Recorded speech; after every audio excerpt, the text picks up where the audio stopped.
हाय, मी परी आणि आज मी आलेली आहे श्रीजा मेकओव्हर यांच्याकडे मेकअप शूट साठी। मी त्यांच्या स्टुडिओला पोहोचले। आम्ही सर्वांनी नाश्ता केला आणि मेकअपला सुरुवात झाली।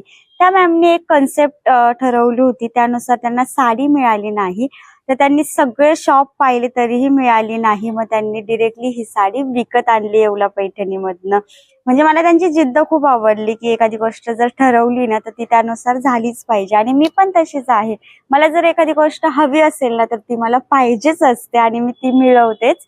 तर असा फायनल लुक तयार झाला होता, मला तो खूप आवडलेला आहे। कशी दिसते मी? छान दिसते ना? खूप छान असा लुक त्यांनी केला होता। गणपतीचं शूट होतं, याचे फोटोज व्हिडिओज तुम्हाला माझ्या आयडी वर लवकरच बघायला मिळतील। लुक झाल्यानंतर आम्ही निघालो फोटोशूट साठी। कारखान्यामध्ये शूट करायचं होतं, काही बाहेर सुद्धा फोटो काढायचे होते आणि किती क्यूट क्यूट गणपती आहेत ना, खूप छान गणपती बाप्पा होते। इथे शूट झाला आणि छान छान केक खाऊन असा होता माझा आजचा दिवस। Bye, good night.